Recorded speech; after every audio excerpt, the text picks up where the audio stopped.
Assalamualaikum semuanya. Apa kabar kalian?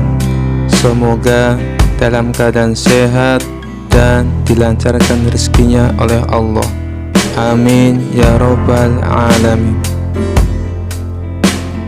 Dikisahkan suatu hari Raja Harun al-Rasyid mendengar kabar dari utusan asing bahwa sebuah kota besar di negeri bernama Los Angeles, Amerika Serikat dilanda kebakaran hebat. Raja Harun al-Rasyid yang ingin menunjukkan kemurahan hati kerajaannya memutuskan untuk membantu.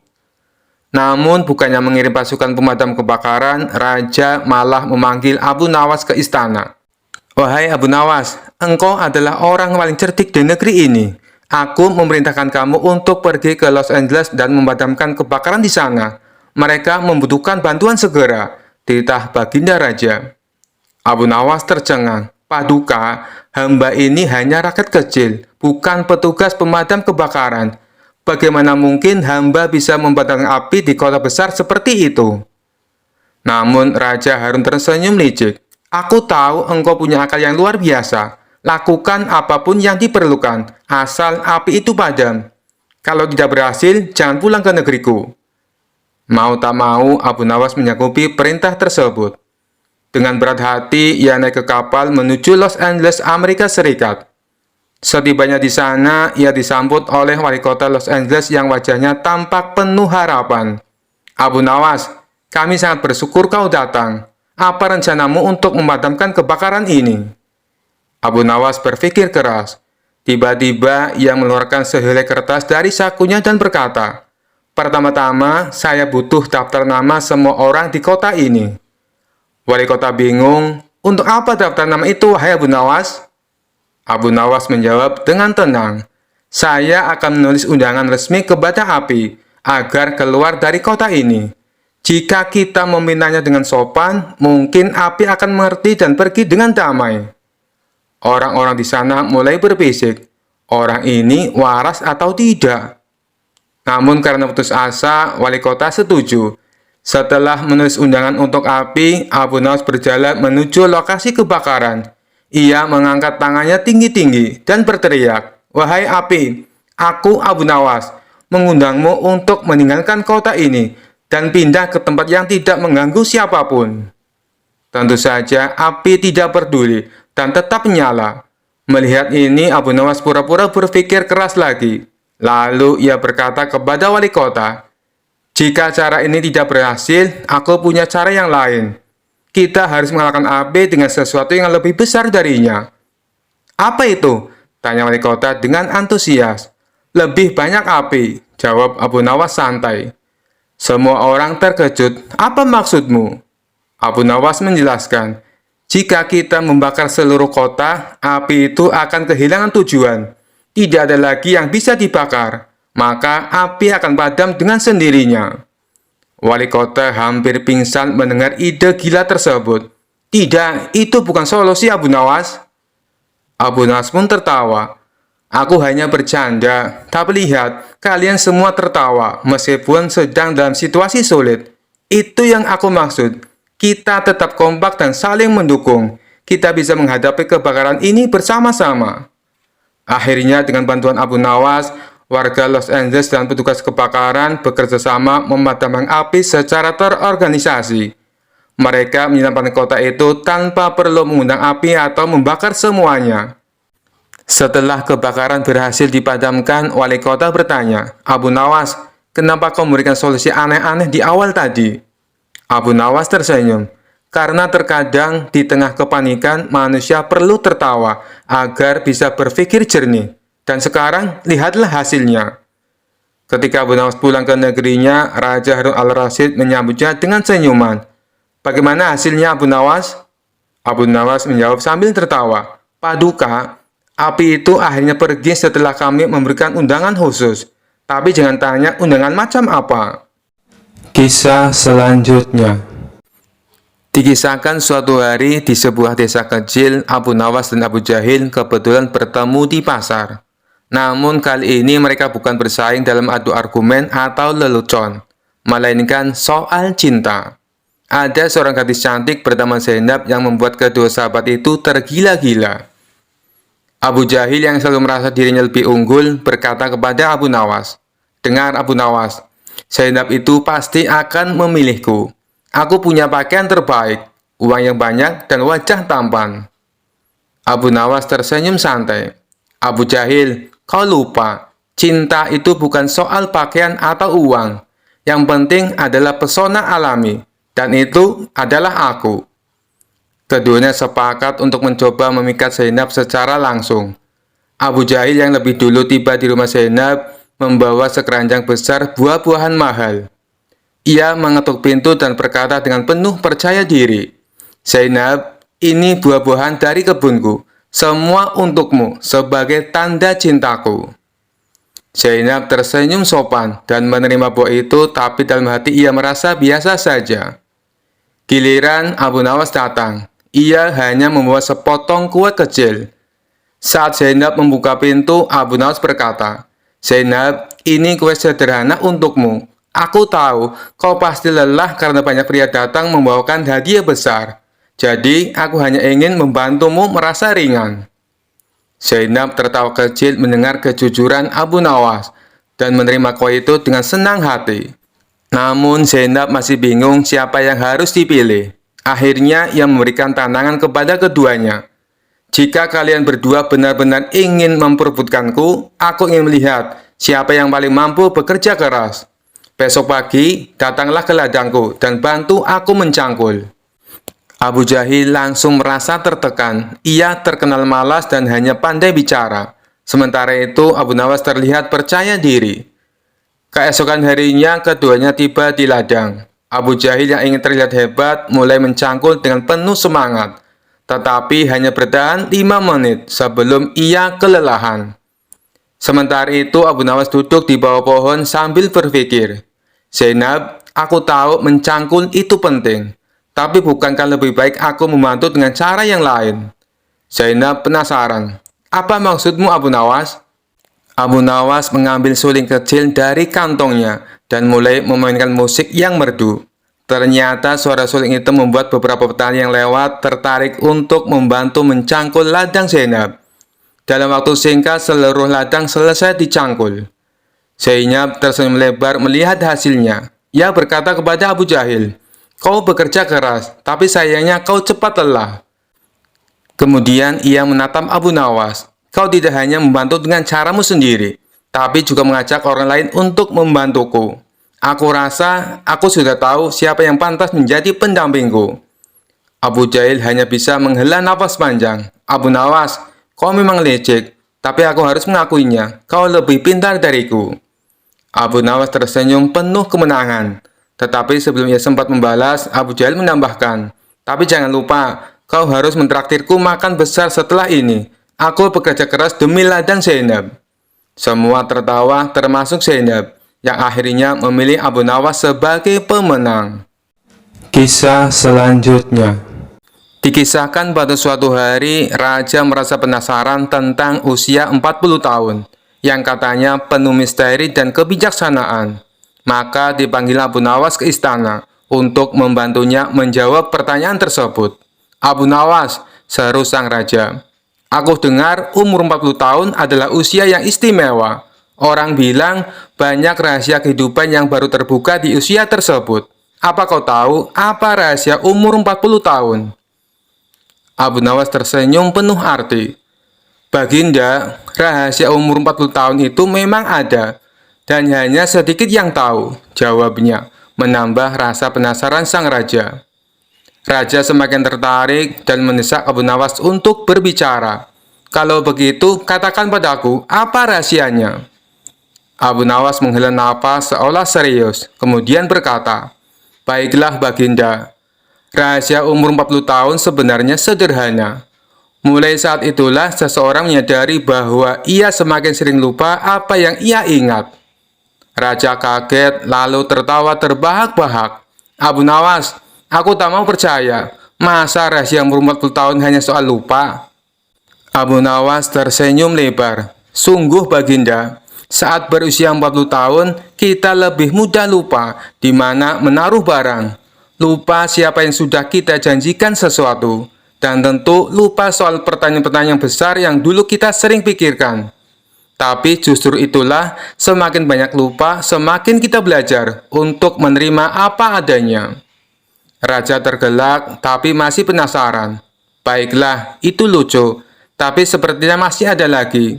Lalu, apalagi yang berubah di usia 40 tahun? Abu Nawas melanjutkan, rahasia kedua adalah kesadaran bahwa tubuh tidak bisa diajak kerjasama seperti dulu lagi. Dulu baginda bisa duduk lama tanpa pegal, bisa makan sebanyak apapun tanpa perut sakit. Tapi di usia ini, duduk terlalu lama, tulang terasa sakit. Makan sembarangan, perut tak lagi setuju. Raja mengangguk sambil tertawa geli. Kau benar Abu Nawas, ternyata usia 40 tahun memang penuh kejutan. Abu Nawas menutup jawabannya dengan kalimat bijak. Jadi baginda, rahasia umur 40 tahun adalah menerima perubahan dan bersyukur atas apa yang masih bisa kita lakukan. Karena semakin tua semakin kita sadar, kebahagiaan tak lagi datang dari yang besar-besar, tapi dari hal yang kecil seperti tertawa, makan enak tanpa sakit perut, dan bisa tidur nyenyak. Raja sangat puas dengan jawaban Abu Nawas dan tertawa puas. Abu Nawas, kau memang selalu bisa memberi jawaban yang lucu tapi dalam. Terima kasih. Sejak saat itu, Raja tak lagi memusikkan soal umur, dan malah lebih sering tertawa, menikmati setiap momen dan lebih ringan. Tentu saja bersama Abu Nawas yang selalu siap menghiburnya. Kisah selanjutnya. Kala itu kota Baghdad mendadak gempar oleh kehadiran orang asing. Persoalannya bukan pada orangnya, melainkan orang asing tersebut tidak mempercayai adanya Tuhan. Bukan hanya itu, ia juga menantang orang-orang muslim berdebat mengenai adanya Tuhan. Kabar ini pun sampai ke telinga baginda raja. Karena dianggap bikin resah masyarakat, orang asing ini lalu dipanggil ke istana. Apa tujuanmu membuat onar di negeri kami? Tanya baginda raja. Orang asing ini menjawab, untuk apa mengaku bertuhan kalau tidak bisa menjawab pertanyaanku? Kemudian baginda raja bertanya kembali, apakah kamu tidak percaya adanya Tuhan? Dengan tegas orang itu menjawab, tentu saja saya tidak percaya adanya Tuhan, dan saya juga tidak percaya adanya akhirat. Mendengar itu baginda raja sempat terkejut. Tapi saya dan rakyatku percaya adanya Tuhan. Berarti keyakinan kita berbeda. Jadi jangan ganggu rakyatku, tegas baginda raja.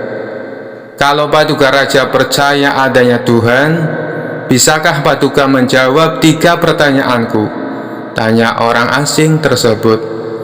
Silahkan, balas baginda raja.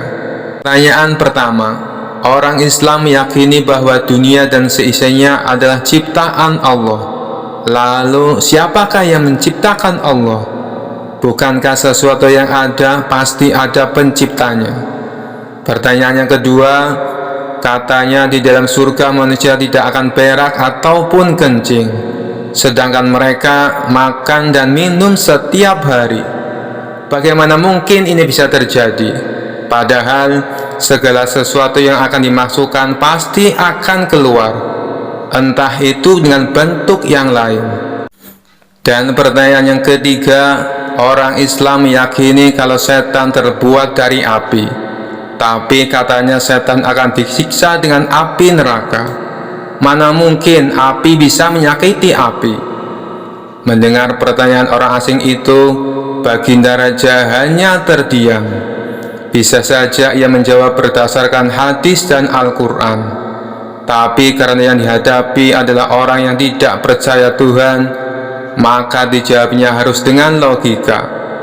Kemudian salah satu menterinya membisikkan kepada baginda raja, Paduka, kalau soal beginian serahkan saja pada Abu Nawas. Dia pasti bisa mematahkan argumen orang asing itu. Baginda raja menyetujui usulan menterinya. Maka dipanggillah Abu Nawas ke istana. Singkat cerita, Abu Nawas pun datang menghadap baginda raja. Ia lalu dipersilakan duduk di sampingnya. "Ada apa, Paduka? Kenapa tiba-tiba memanggil hamba?" tanya Abu Nawas. "Begini Abu Nawas, orang asing ini tidak percaya adanya Tuhan, dan dia mengajukan 3 pertanyaan, tapi jawabannya harus masuk akal," ujar Baginda Raja. Sekilas Abu Nawas menatap orang asing tersebut. "Oh, ini orangnya yang bikin gempar kota Baghdad," pikir Abu Nawas. Abu Nawas lalu menghampiri orang asing itu dan duduk tepat di hadapannya. "Silakan, apa yang ingin kau tanyakan?" ucap Abu Nawas dengan penuh percaya diri. Orang asing tersebut memulai pertanyaannya. "Anda sebagai orang muslim tentu percaya bahwa segala sesuatu, baik yang terlihat maupun yang tidak terlihat, pasti ada yang menciptakan." "Iya, tentu saja, saya percaya," jawab Abu Nawas. "Sekarang saya mau bertanya, siapakah yang menciptakan alam semesta dan seisinya?" tanya orang asing itu. "Yang menciptakan alam semesta dan seisinya adalah Allah, Tuhan saya," jawab Abu Nawas. "Oh, baiklah. Lalu siapakah yang menciptakan Allah? Bukankah tadi Anda mengakui bahwa segala sesuatu, baik yang terlihat maupun tidak terlihat, pasti ada yang menciptakan?" tanya orang asing itu kembali. Sejenak Abu Nawas terdiam. Ia pun lalu berkata, "Anda pasti tahu kalau kami selaku orang Islam mengakui hanya ada satu Tuhan. Kita istilahkan saja Tuhan dengan angka 1. Sekarang gantian aku yang bertanya. Angka 3 berasal dari angka berapa?" tanya Abu Nawas. "Angka 3 berasal dari angka 2 ditambah 1, jawab orang asing tersebut. "Tepat sekali. Kalau angka 2 berasal dari angka berapa?" tanya Abu Nawas kembali. "Angka 2 berasal dari angka 1 ditambah 1, jawab orang asing itu. "Benar sekali. Sekarang kalau angka 1 itu sendiri berasal dari angka berapa?" tanya Abu Nawas. Orang itu kaget dengan pertanyaan tersebut. Ia hanya terdiam, tak bisa menjawabnya. Kemudian Abu Nawas berkata kembali, "Pada intinya semua angka pasti ada awalnya, entah itu angka 5, angka 4, ataupun angka 10. Dan angka-angka tersebut diibaratkan alam semesta ciptaan Allah. Apabila kamu bertanya siapa yang menciptakan Allah, sama halnya saya bertanya dari mana angka 1 itu ada. Kamu pasti tidak akan bisa menjawabnya," jelas Abu Nawas. Orang itu pun langsung terdiam merenungi kata-kata Abu Nawas. "Untuk jawabanmu atas pertanyaanku yang pertama masuk akal juga. Sekarang pertanyaan yang kedua. Kalian sebagai muslim pasti meyakini kelak hidup di surga tidak akan berak dan kencing. Padahal di sana kalian makan dan minum setiap hari. Mana mungkin itu bisa terjadi? Jelaskan padaku," tanya orang asing tersebut. "Baik, akan saya jelaskan. Selama kamu dalam kandungan rahim ibumu, tentunya kamu makan dan minum, bukan? Karena menurut ilmu medis, seorang janin memakan sesuatu yang dimakan ibunya. Lalu ketika kamu dalam kandungan ibumu selama 9 bulan, apakah kamu pernah berak ataupun kencing?" Untuk kedua kalinya pertanyaan orang asing itu bisa dijawab dengan mudah oleh Abu Nawas. "Baik, jawabanmu masuk akal. Sekarang pertanyaan terakhir. Kalian sebagai muslim pasti meyakini kalau setan terbuat dari api dan neraka juga terbuat dari api. Tapi yang membuat saya heran, katanya setan akan disiksa dengan api neraka. Mana mungkin api bisa menyakiti api? Itu hal konyol yang pernah saya dengar," ujar orang asing tersebut. "Bisakah kamu menjelaskannya?" tanyanya kemudian. "Sebelum aku menjawab pertanyaan yang terakhir, aku ingin kita saling berjanji. Apapun jawabannya, kamu tidak boleh marah, pinta Abu Nawas.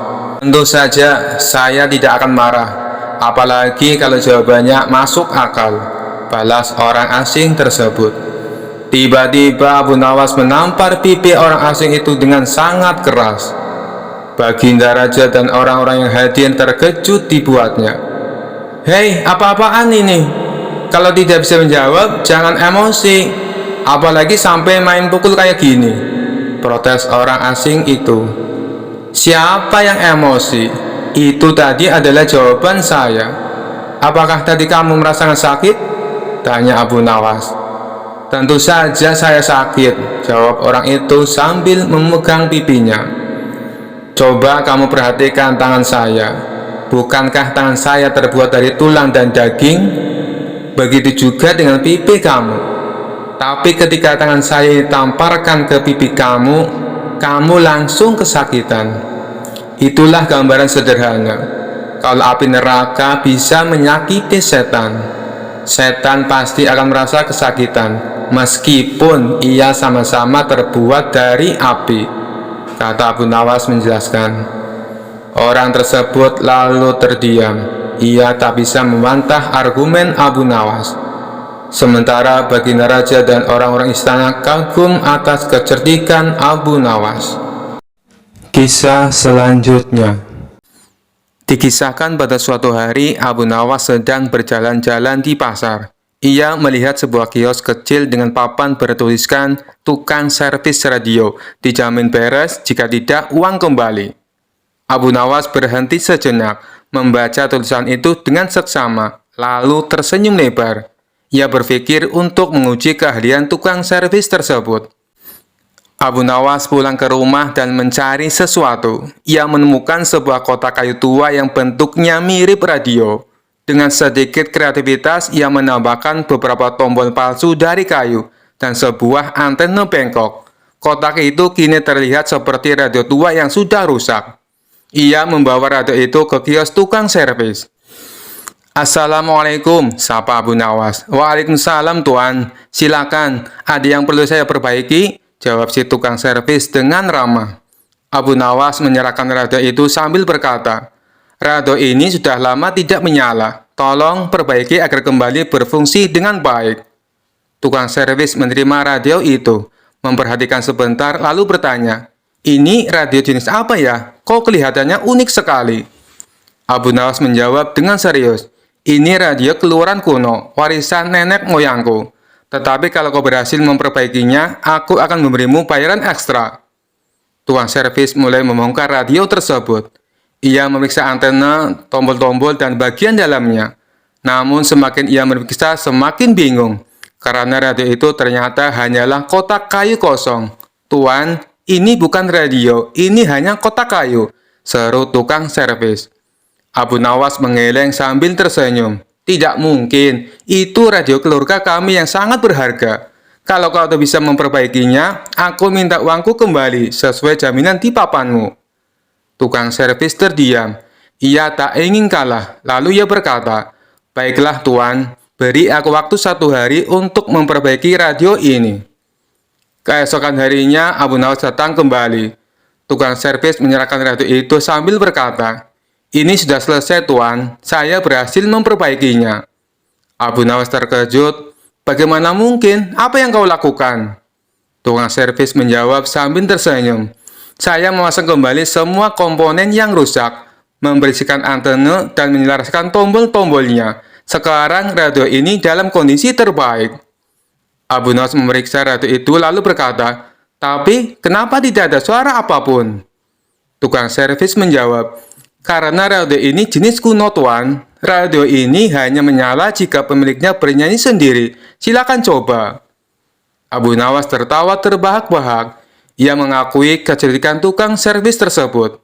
Baiklah, kau menang kali ini. Ini bayaranmu dan tambahan uang ekstra seperti janjiku.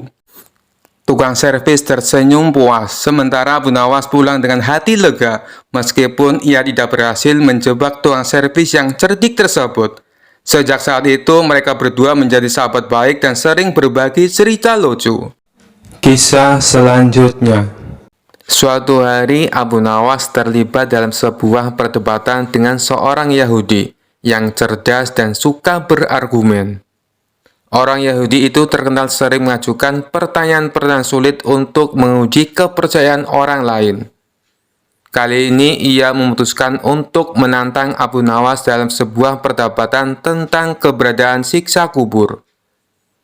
Yahudi itu mendatangi Abu Nawas dengan senyum sinis dan langsung bertanya, "Abu Nawas, kau ini terkenal cerdik, tapi aku ingin tahu apakah kau bisa menjawab pertanyaanku. Apakah benar siksa kubur itu ada? Bagaimana bisa ada sesuatu setelah mati? Padahal tubuh sudah tidak hidup lagi." Abu Nawas yang tenang seperti biasa tersenyum dan membalas, "Tentu saja siksa kubur itu ada, wahai sahabatku. Hanya karena kita tidak bisa melihatnya dengan mata kepala sendiri, bukan berarti itu tidak ada." Yahudi itu tertawa kecil dan berkata, "Kau hanya mengikuti keyakinan buta, Abu Nawas. Buktikan padaku bahwa siksa kubur itu ada. Karena selama ini, aku belum pernah mendengar seseorang keluar dari kuburnya dan memberitahu bahwa dia mengalami siksa." Abu Nawas mengelus jenggotnya, berpikir sejenak, lalu berkata dengan nada serius, "Baiklah, kalau kau ingin bukti, aku akan memberimu bukti sekarang juga. Tapi aku butuh bantuanmu sedikit." Yahudi itu penasaran dan setuju. "Baik, aku siap membantumu, Abu Nawas. Apa yang harus kulakukan?" Abu Nawas lalu menunjuk sebidang tanah di dekatnya dan berkata, "Pertama-tama, kita harus menggali lubang kecil. Kau akan masuk ke dalamnya, dan aku akan menutupmu dengan tanah sejenak. Kemudian, aku akan bertanya apakah kau merasakan sesuatu. Jika kau merasakan apapun, mungkin itu bisa menjadi bukti bahwa siksa kubur itu memang ada." Yahudi itu tertawa terbahak-bahak mendengar ide Abu Nawas. "Abu Nawas, kau ini benar-benar lucu. Aku tidak merasakan apa-apa, karena aku masih hidup." "Baiklah, mari kita coba." Mereka pun mulai menggali sebuah lubang kecil. Setelah selesai, Yahudi itu dengan percaya diri masuk ke dalam lubang tersebut. Dan Abu Nawas menutupinya dengan tanah hingga hanya kepala sendiri yang terlihat. Orang-orang yang melihat kejadian itu mulai berkerumun, penasaran apa yang akan dilakukan Abu Nawas selanjutnya. Setelah Yahudi itu berada di dalam lubang, Abu Nawas berdiri di sampingnya, kemudian berkata, "Nah, bagaimana rasanya? Kau merasa nyaman di dalam sana?" Yahudi itu tertawa sambil berkata, "Tentu saja, ini hanya lubang biasa. Aku tidak merasakan apa-apa." Abu Nawas tersenyum licik dan dengan tiba-tiba berteriak keras, "Wahai para pengawal, bawa air keranjang dan tikus tanah." Pengawal yang kebingungan mengikuti perintah Abu Nawas langsung bergegas. Mendengar perintah aneh itu, Yahudi yang tadinya tertawa-tawa mulai merasa cemas. "Untuk apa kau memanggil air dan tikus, Abu Nawas?" Dengan wajah tenang, Abu Nawas menjawab, "Oh, aku hanya ingin memberikan sedikit hiburan untukmu di dalam lubang itu. Kita akan siramkan air dingin supaya kau merasakan sensasi beku. Dan tikus-tikus tanah ini akan menggali di sekitarmu. Mungkin mereka akan berusaha mengunyah sepatumu juga." Mendengar penjelasan itu, Yahudi itu langsung pucat dan mulai merasa tidak nyaman. "Hai Abu Nawas, aku bercanda.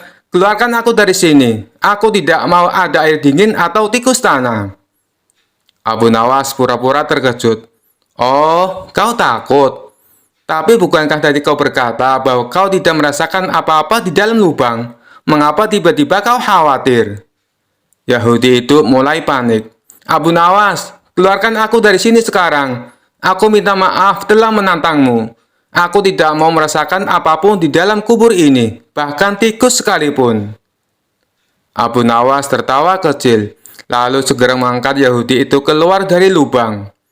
Setelah keluar, Yahudi itu tampak kebingungan, tapi juga merasa lega. Abu Nawas menepuk bahu Yahudi itu sambil berkata, "Kau lihat sahabatku, bahkan di lubang kecil itu, ketika aku menyebutkan tentang siksa kecil seperti air dingin dan tikus, kau sudah mulai takut. Padahal itu bukan siksa kubur yang sebenarnya. Bayangkan jika kau berada di dalam kubur yang sesungguhnya dan merasakan siksa yang tidak bisa kau bayangkan. Yahudi itu terdiam, merenungi kata-kata Abu Nawas. Ia akhirnya menyadari bahwa ada banyak hal yang tidak bisa dijelaskan dengan logika sederhana. Dan rasa takut yang ia alami tadi menjadi bukti bahwa sesuatu yang tak terlihat memang bisa nyata adanya. Baiklah Abu Nawas, kata Yahudi itu dengan wajah serius. Kau menang kali ini. Aku belajar satu hal penting hari ini. Kadang sesuatu yang tidak terlihat justru lebih menakutkan daripada yang bisa kita lihat. Abu Nawas tersenyum dan menjawab, betul sekali sahabatku, bukan hanya mata yang menjadi saksi kebenaran, tapi juga hati dan perasaan. Semoga kau mendapatkan pelajaran dari pengalaman ini. Kisah selanjutnya. Suatu hari terdengar kabar di seluruh negeri bahwa seorang pria super kuat dari negeri asing yang dikenal sebagai Superman telah datang. Dengan kekuatan yang luar biasa, ia bisa terbang, memiliki pandangan tembus pandang, dan mampu mengangkat gunung dengan satu tangannya. Raja yang penasaran segera ingin mengundang Superman ke istana untuk melihat seberapa hebat kekuatan yang dimilikinya. Tentu saja Abu Nawas juga mendengar kabar tersebut. Dengan cerdik, ia sudah menyiapkan sesuatu yang akan membuat semua orang terhibur. Ketika raja memanggilnya, Abu Nawas datang dengan senyum lebar di wajahnya. Abu Nawas, kata raja, aku ingin mengadakan pertandingan persahabatan antara kau dan Superman. Aku ingin tahu, apakah kecerdikanmu bisa mengalahkan kekuatan super yang dia miliki? Abu Nawas tanpa ragu sedikit pun menjawab dengan nada serius tapi kocak. Tentu tuanku, hamba siap melawan siapa saja, bahkan Superman. Tapi hamba hanya butuh sedikit persiapan. Raja tersenyum lebar, tak sabar ingin melihat pertandingan yang seru ini. Ketika hari pertandingan tiba, arena sudah dipenuhi oleh para penonton yang penasaran. Di satu sisi, Superman berdiri dengan gagah, memakai jubah merahnya yang berkibar, dan otot-ototnya yang terlihat sangat kuat. Di sisi lain, Abu Nawas datang dengan pakaian biasa, tampak tenang, dan bahkan membawa tikar kecil yang digulung di pundaknya. Superman yang ingin bersikap ramah menyapa Abu Nawas. Hei Abu Nawas, apa kau siap untuk bertanding melawan aku? Abu Nawas dengan tenang berkata, tentu saja, tapi Superman, kita akan bertanding dengan syarat yang adil. Superman sedikit bingung, tapi ia tetap tersenyum. Apa syaratnya Abu Nawas? Abu Nawas menjawab, kau kan terkenal dengan kekuatan luar biasa, jadi kita akan mengadakan pertandingan mengadu kekuatan. Tapi karena aku tidak sekuat dirimu, kita akan bertanding dalam hal yang lebih setara. Siapa yang paling kuat bertahan di satu tempat dalam waktu yang lama tanpa bergerak, dia yang menang. Superman tertawa, itu mudah bagiku. Jadi, kau ingin kita berdiri diam selama mungkin? Abu Nawas mengangguk, iya benar. Tapi sebelum kita mulai, aku akan sedikit bersiap. Lalu Abu Nawas mulai membentangkan tikarnya di tanah dan berbaring santai di atasnya. Ia mengambil pantai kecil dari balik bajunya dan meletakkannya di bawah kepala. Nah, aku sudah siap, katanya santai sambil tersenyum. Superman yang kebingungan bertanya, kau akan bertanding sambil berbaring? Abu Nawas mengangguk, tentu saja, kau kan terkenal sebagai pahlawan yang tak bisa dikalahkan. Jadi, sepertinya adil jika aku sedikit santai. Lagi pula, ini soal siapa yang bisa paling lama tidak bergerak, bukan? Superman tersenyum percaya diri. Baiklah, aku akan berdiri di sini tanpa bergerak selama yang kau mau. Maka dimulailah pertandingan mereka. Superman berdiri tegak dengan tubuh kaku. Sementara Abu Nawas berbaring santai menikmati waktu. Beberapa menit berlalu, Superman tetap berdiri kokoh. Abu Nawas, ia bahkan sempat tertidur sebentar dan mendengkur pelan.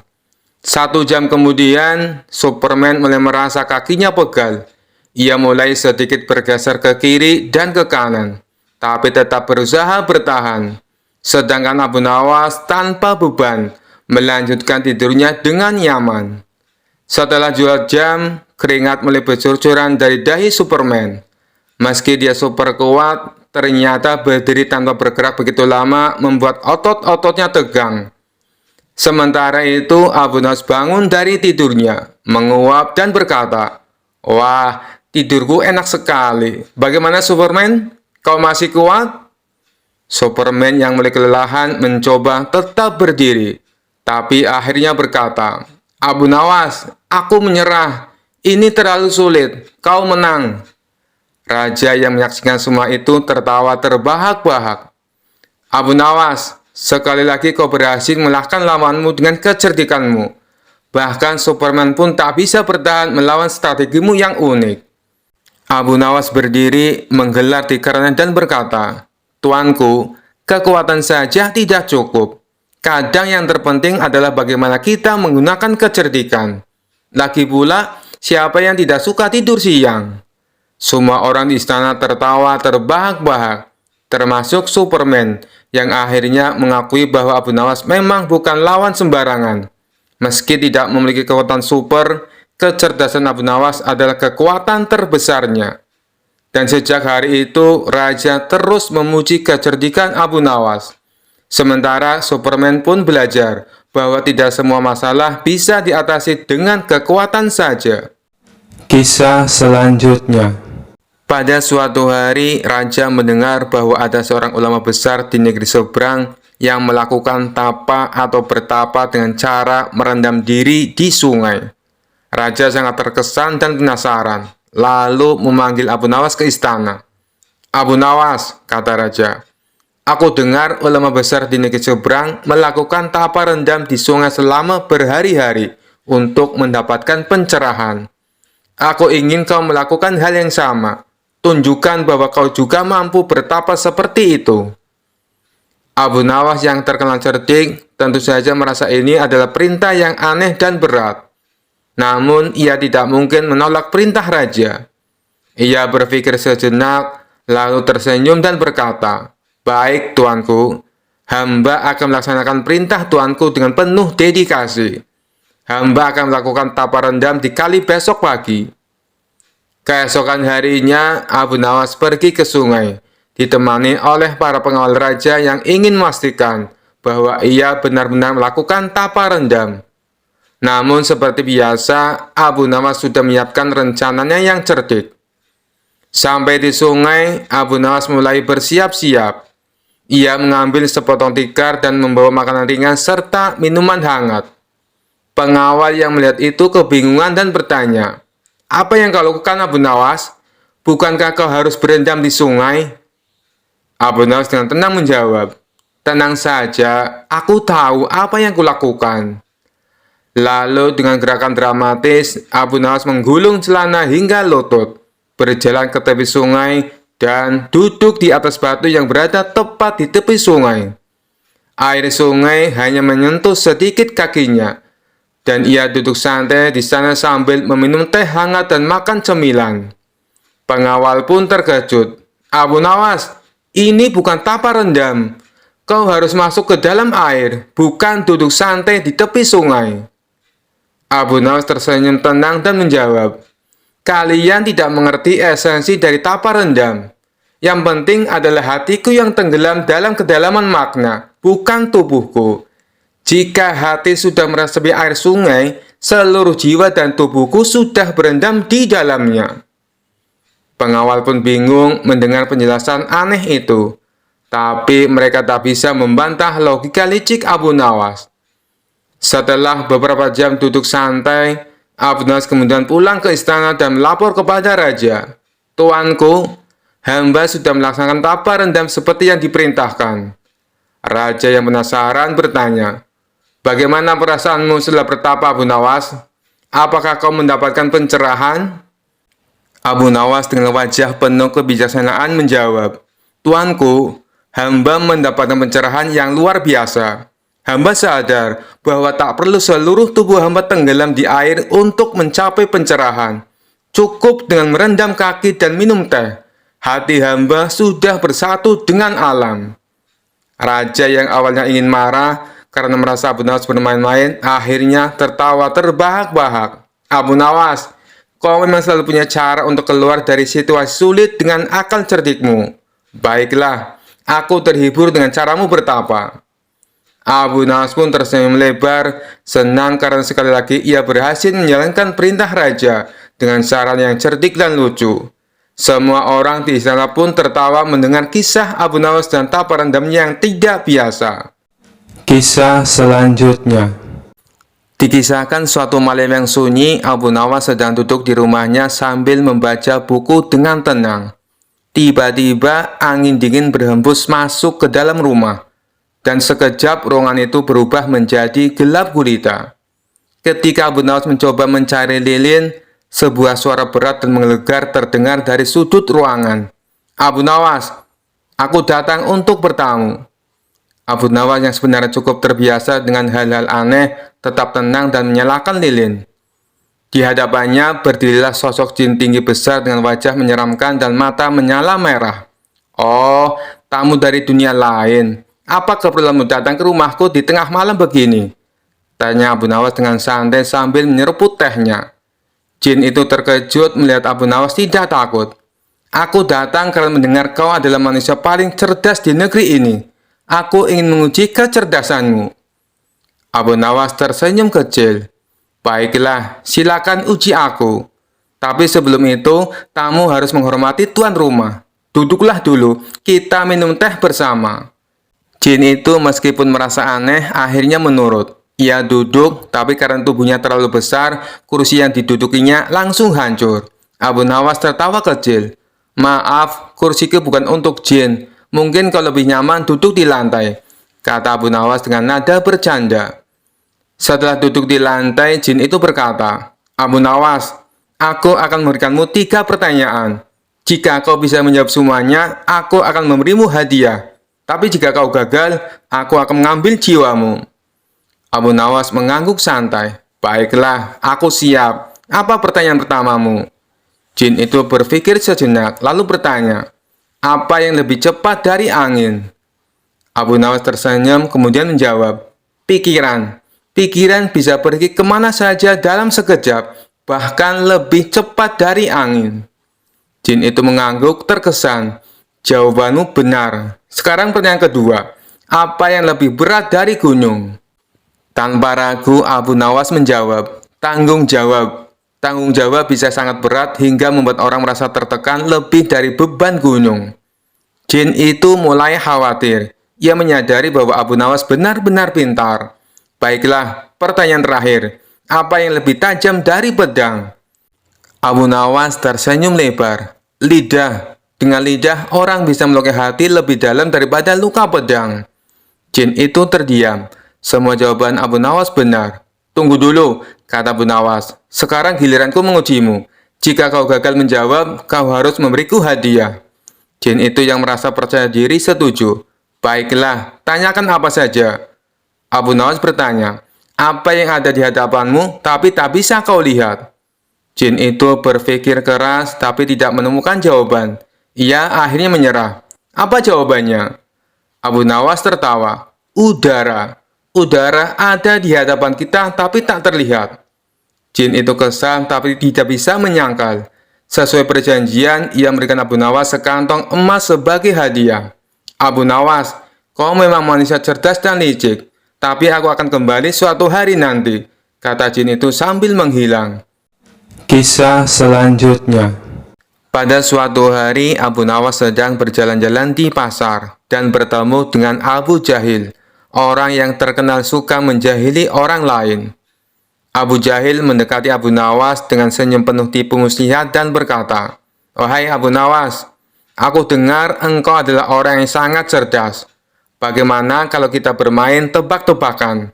Siapa yang kalah harus memberikan uang 10 dinar." Abu Nawas yang tahu Abu Jahil suka menjebak orang dengan tipu muslihatnya tersenyum dan berkata, "Baiklah Abu Jahil, Aku terima tantanganmu. Silakan mulai. Abu Jahil tersenyum lebar dan mulai tebakannya. Tebakan pertama, apa yang ada di langit, tapi tidak bisa kau lihat dengan mata telanjang? Abu Nawas berpikir sejenak, lalu berkata, mudah sekali, jawabannya adalah bintang-bintang yang jauh.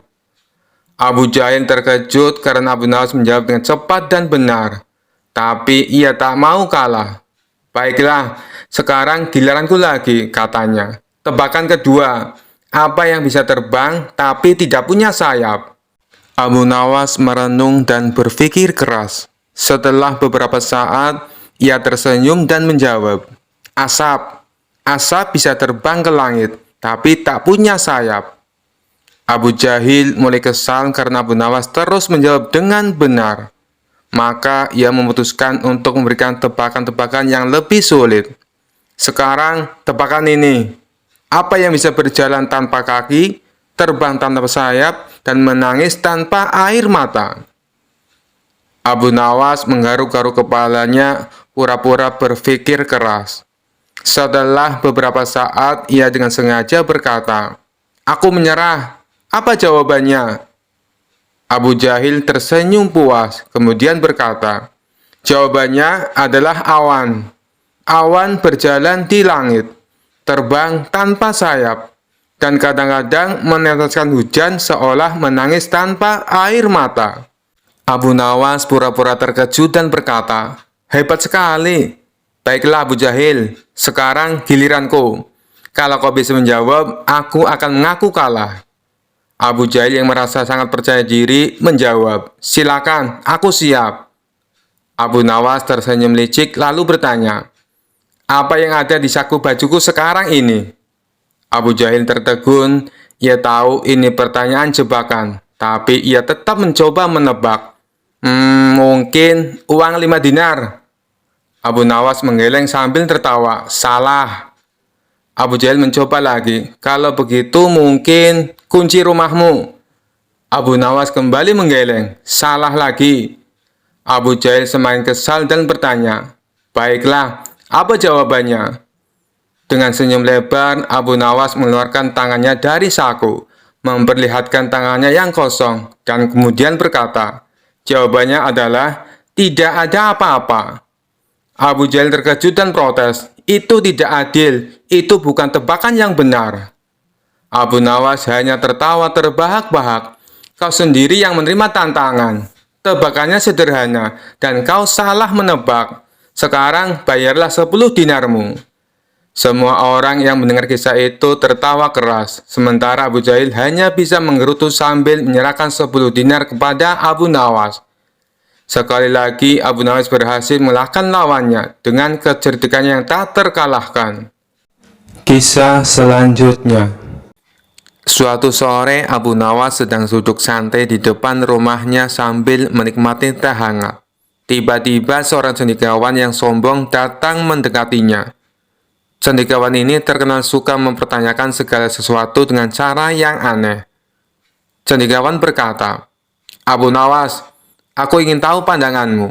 Katanya engkau orang yang cerdas. Jadi aku ingin menanyakan satu hal padamu. Abu Nawas yang sudah merasa ada yang aneh dari nada bicara si cendekiawan tersenyum dan menanggapinya dengan tenang. Oh, tentu. Apa pertanyaannya? Tantang Abu Nawas. Untuk apa sebenarnya surga dan neraka itu ada? Jika Tuhan Maha Baik, mengapa Dia tidak mengampuni saja semua orang dan membiarkan semuanya masuk surga? Apa gunanya neraka itu? Ujar cendekiawan. Abu Nawas berpikir sejenak, lalu menatap cendekiawan itu dengan tatapan penuh teka-teki. Dia tersenyum licik, seakan sudah tahu bagaimana harus menjawab. Pertanyaan yang menarik. Tapi sebelum aku menjawabnya, biarkan aku menanyakan sesuatu padamu, pinta Abu Nawas. Cendekiawan itu sedikit terkejut. Apa yang ingin kau tanyakan, Abu Nawas? Abu Nawas menjawab, bayangkan, engkau punya rumah yang indah. Di rumah itu ada taman yang cantik, makanan enak, dan segala yang kau butuhkan untuk hidup bahagia. Sekarang, Apakah engkau akan membiarkan orang asing, pencuri, dan penjahat masuk begitu saja di rumahmu, bahkan tanpa izin? Cendekiawan terperanjat merasa bingung. Tentu saja tidak. Aku tidak akan membiarkan mereka masuk ke rumahku. Abu Nawas tersenyum lebih lebar. Nah, surga itu ibarat rumah Tuhan yang indah. Apakah kau pikir Tuhan akan membiarkan siapa saja masuk, bahkan orang yang tidak patuh dan berbuat jahat? Kalau begitu, untuk apa ada aturan kalau semua orang bisa masuk? Cendekiawan mulai terdiam, tapi masih ingin mencoba menantang. Lalu, mengapa Tuhan menciptakan neraka? Apa gunanya? Abu Nawas berpura-pura terkejut. Oh, tidakkah kau tahu, neraka itu diciptakan untuk mereka yang terlalu sering bertanya hal-hal aneh seperti ini. Kalau tidak ada tempat seperti neraka, di mana lagi kita akan menaruh orang-orang seperti itu? Cendekiawan itu tiba-tiba terdiam. Wajahnya memerah, bingung antara marah atau tertawa. Sementara Abu Nawas tertawa keras, puas dengan jawabannya yang kocak tapi penuh makna. Abu Nawas kemudian melanjutkan, lagi pula kau tahu, jika tidak ada neraka, orang-orang akan terlalu santai dan berpikir bahwa mereka bisa berbuat apa saja tanpa konsekuensi. Surga dan neraka itu seperti dua sisi koin. Satu memberikan harapan, yang lain memberikan peringatan. Cendekiawan akhirnya tertawa kecut dan mengangguk. Baiklah Abu Nawas, sepertinya kau benar. Kali ini aku kalah lagi. Kisah selanjutnya. Dikisahkan ada seorang bernama Ilham Alimuddin. Dia dulunya merupakan jenderal perang yang sangat terkenal. Ahli siasat perang, jago negosiasi, dan juga kaya raya. Tapi karir berperangnya terhenti setelah mengalami kelumpuhan saat memimpin perang melawan Bizantium. Tidak berselang lama, anak istrinya juga ikut terbunuh. Ia pun akhirnya memilih untuk pensiun menjadi tentara. Sang jenderal ini hidup sendirian dengan kekayaannya yang berlimpah. Meskipun sudah tua dan menderita kelumpuhan, naluri menantang orang masih melekat dalam diri sang jenderal.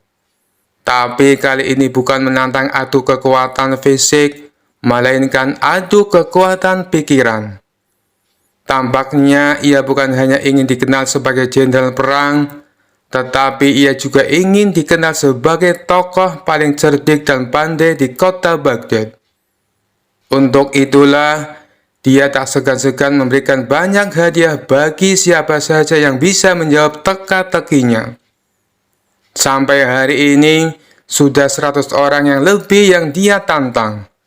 Namun tak satu pun dari mereka yang berhasil mengalahkannya. Total pertanyaan yang diajukan jenderal ada 3. Tapi yang unik dari permainan ini, apabila berhasil menjawab soal pertama dan kedua, tetapi gagal menjawab pertanyaan ketiga, maka semua hadiahnya menjadi gugur. Hal inilah yang membuat orang-orang kesal dengan sang jenderal. Aku kesal dengan sang jenderal yang lumpuh itu, kata seseorang kepada kawannya. Pertanyaan pertama dan kedua berhasil aku jawab dengan benar. Tapi pas pertanyaan ketiga, dia tanya, siapakah malaikat yang menyiksa manusia? Langsung saja aku jawab malaikat Malik. Dia bilang jawabanku itu katanya salah. Loh, bukannya jawabanmu itu benar? Tanya kawannya heran. Kamu juga salah. Aku kira kamu pintar. Yang benar itu malaikat Zabaniyah. Malaikat-malaikat hanya penjaga neraka. Timpal orang tersebut kepada kawannya. Suatu hari, datanglah seorang pemuda ke rumah sang jenderal. Pemuda ini sangat terkenal pandai dan cerdik di kotanya. Ia menerima tantangan sang jenderal untuk menjawab teka-tekinya. Namun, seperti tamu-tamu yang lainnya, pemuda itu gagal mengalahkan sang jenderal. Karena kesal dan kecewa, pemuda itu pun berkata, "Wahai jenderal, apakah Tuan berani menantang Abu Nawas?" Wah, ide bagus itu. Sampaikan kepada Abu Nawas. Saya menantang dia. Maka pergilah pemuda itu ke rumah Abu Nawas dan menyampaikan tantangan tebal dari sang jenderal. Sementara sang jenderal menyiapkan materi yang lain dari biasanya. Bisa dibilang kali ini teka-tekinya sangat sulit dipecahkan. Itu karena mengingat reputasi Abu Nawas adalah pujangga yang cerdik dan mempunyai 1001 akal. Oleh karenanya, sang jenderal sangat berhati-hati dan tidak sembarangan dalam membuat pertanyaan. Esok harinya, datanglah Abu Nawas ke rumah sang jenderal. "Silakan masuk, Abu Nawas," sambut sang jenderal kepada Abu Nawas. Ternyata sang jenderal telah menyiapkan hidangan untuk tamu istimewanya itu. Setelah selesai makan dan minum, sang jenderal tanpa basa-basi mengutarakan niatnya. "Begini Abu Nawas, saya ada 3 pertanyaan untuk kamu. Kalau kamu bisa menjawabnya, dan ini khusus untuk kamu, hadiahnya akan saya tambah 2 kali lipat. Bukan 100.000 dirham, tetapi 200.000 dirham." Abu Nawas langsung terperanjat dengan hadiah yang ditawarkan oleh sang jenderal. "Namun ada syaratnya Abu Nawas. Kalau kamu tidak bisa menjawab semua pertanyaanku, sebagai hukumannya kamu harus berpidato di depan umum. Kalau aku adalah orang yang paling pintar di kota Baghdad," ucap sang jenderal kepada Abu Nawas. Tanpa menunggu lama, Abu Nawas langsung mengiyakan tawaran sang jenderal. "Baiklah Abu Nawas, sekarang kita mulai saja," sahut sang jenderal. "Tapi sebelumnya tutup matamu dengan kain ini, dan engkau harus menggendongku karena aku akan mengajakmu ke suatu tempat." Maka dengan mata tertutup kain, Abu Nawas menggendong sang jenderal. Kemudian, sang jenderal mengajak Abu Nawas ke tempat peternakan unta miliknya, di mana tempat itu tidak pernah dimasuki oleh orang lain. "Berhenti Abu Nawas," kata sang jenderal. "Pertanyaan pertama, katakan apa yang ada di hadapanmu," tanya sang jenderal. "Ini gila, mana mungkin saya tahu dengan keadaan mata tertutup," pikir Abu Nawas. Tapi dengan cekatan, Abu Nawas langsung menjawab, "Di depan saya ada peternakan unta, Tuan Jenderal." Sang jenderal pun kaget. Bagaimana mungkin Abu Nawas bisa tahu? Padahal peternakan untanya tidak pernah dimasuki oleh orang lain. Mereka pun lalu melanjutkan perjalanan. Sang jenderal tetap digendong oleh Abu Nawas. 1 jam kemudian, sang jenderal berkata, "Berhenti Abu Nawas. Sekarang katakan padaku, apa yang ada di hadapanmu?" Sejenak Abu Nawas berpikir. Ia pun lalu menjawabnya, "Di depan saya ada sungai. Di sekitarnya ada pohon tin dan pohon zaitun," jawab Abu Nawas. Sang jenderal kembali dibuatnya kaget. Bagaimana mungkin Abu Nawas bisa menjawabnya dengan tepat? Dia pasti mempunyai ilmu sihir, pikir sang jenderal. "2 pertanyaan sudah kamu jawab dengan benar," ujar sang jenderal. "Mari kita lanjutkan perjalanan untuk pertanyaan terakhir," ajak sang jenderal. Sang jenderal kemudian menuntun Abu Nawas melewati gurun, hingga sampailah mereka berdua ke tempat pelacuran yang terletak di tengah-tengah padang pasir. "Berhenti Abu Nawas. Sekarang katakan padaku, apa yang ada di hadapanmu?" tanya sang jenderal. Abu Nawas tidak langsung menjawab. Ia berkonsentrasi penuh. Kemudian pelan-pelan dia menjawab, "Di depan saya ada wanita telanjang, Tuan Jenderal." Sang jenderal pun kaget bukan main. Semua pertanyaannya bisa dijawab dengan tepat oleh Abu Nawas dengan mata tertutup. Sesuai kesepakatannya, akhirnya esok paginya sang jenderal menyerahkan hadiahnya di depan istana dan disaksikan oleh baginda raja dan masyarakat. Tapi sebelum memberikan hadiahnya, sang jenderal berpitato menceritakan pengalaman mereka berdua. "Wahai Abu Nawas, saya masih penasaran. Bagaimana kamu bisa menjawab semua pertanyaanku, sedangkan kedua matamu tertutup kain?" tanya sang jenderal. "Itu mudah saja, Tuan Jenderal," jawab Abu Nawas. "Ketika Tuan mengajukan pertanyaan pertama, kaki saya menginjak kotoran unta. Dari situlah saya menebak kalau saya berada di peternakan unta." Baginda Raja tersenyum mendengar jawaban Abu Nawas, sedangkan sang jenderal hanya bisa geleng-geleng kepala. Lalu dengan pertanyaan kedua, "Bagaimana kamu bisa menjawab dengan tepat?" tanya sang jenderal. Abu Nawas kembali menjawab, "Meskipun mata saya tertutup, tapi telinga saya bisa mendengar adanya suara air mengalir dan burung puyuh yang berkicau. Burung puyuh hanya mau makan biji-bijian buah tin dan zaitun. Sedangkan pohon tin dan zaitun hanya tumbuh di pinggiran sungai." Lagi-lagi Baginda Raja tersenyum. Sang jenderal dibuatnya terperangah dengan jawaban Abu Nawas. "Baiklah, semua jawabanmu itu masuk akal. Tapi, kenapa kamu juga bisa menebak dengan tepat atas pertanyaan yang ketiga?" tanya sang jenderal penasaran. Dengan entengnya Abu Nawas menjawab, "Itu sangat mudah sekali, Tuan. Saat Tuan menyuruh saya berhenti, tiba-tiba saja saya merasakan ular Tuan bergerak-gerak di punggung saya."